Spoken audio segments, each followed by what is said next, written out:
வீடு வாங்குறது பெட்டரா இல்லனா வீட்ல வாடகைக்கு இருக்கிறது பெட்டரா? இந்தியால வீடு வாங்குறதுங்கிறது ஒரு இமோஷன், இன்வெஸ்ட்மெண்ட்டா கன்சிடர் பண்ண மாட்டோம். அதனால வீடு நான் வாங்குங்கன்னு சொன்னாலும் வாங்காதீங்கன்னு சொன்னாலும் நீங்க எப்படியும் வாங்க தான் போறீங்க. இந்த வீடியோல வீடு எப்போ வாங்கலாங்கிறத பத்தி பார்க்கலாம். 25 வயசுல வீடு வாங்கி செட்டில் ஆகணுங்கிறது தான் பல பேரோட கனவா இருக்கும். பட் 25 வயசுல நீங்க ஒரு வீடு வாங்கினா என்னெல்லாம் டவுன் சைட்ஸ்ன்னு நம்ம பார்ப்போம். ஃபர்ஸ்ட் டவுன் பேமெண்ட் நீங்க ஒன்று கட்டுவீங்க. அதுக்கப்புறம் அடுத்த 20 வருஷம் நீங்க ஒரு இஎம்ஐ பே பண்ணிட்டு இருப்பீங்க. இந்த இஎம்ஐ பே பண்றதுனால உங்களோட இன்வெஸ்டிங் கெப்பாசிட்டி குறைஞ்சிரும். அந்த இஎம்ஐயை பே பண்ணி முடிக்கிறது வரை அந்த வீடு உங்களுது இல்லை, அந்த வீடு பேங்கோடது.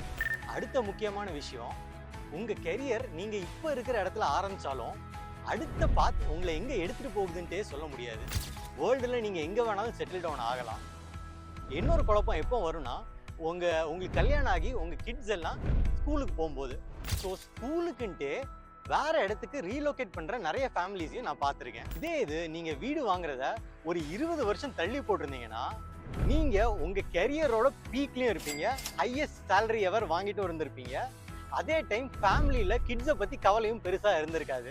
அண்ட் மோர் ஓவர், நீங்க அந்த இஎம்ஐ பே பண்றதை தவிர்த்துட்டு அதை ப்ராப்பரா இன்வெஸ்ட் பண்ணியிருந்தீங்கன்னா உங்க கையில அந்த 20 வருஷம் உள்ள சேவிங்ஸ் ஆல்மோஸ்ட் 3.5 crores கையில இருந்திருக்கும். ஸோ வீடு எப்போ வாங்கலாம்னா நீங்க உங்க கெரியர் பீக்ல இருக்கும் போதும் உங்களுக்கு இனஃப் ஃபைனான்சியல் பேக்கிங் இருக்கும் போதும் நீங்க வீடை கன்சிடர் பண்ணலாம். முக்கியமா நீங்க மறக்க கூடாதது, வீடுங்கிறது ஒரு அசெட் இல்லை, அது ஒரு ஃபைனான்சியல் லயபிலிட்டி பிளஸ் ஒரு இமோஷனல் அட்டாச். நிறைய பேர் கேட்கலாம், வீடு ஒரு அசெட் தானே, அதோட வேல்யூ கூடிக்கிட்டே தானே போகுதுன்ட்டு. கட்டாயமா வேல்யூ கூடிக்கிட்டே தான் போகுது. பட் நம்ம யாருமே வீடை விற்க போறது இல்லை.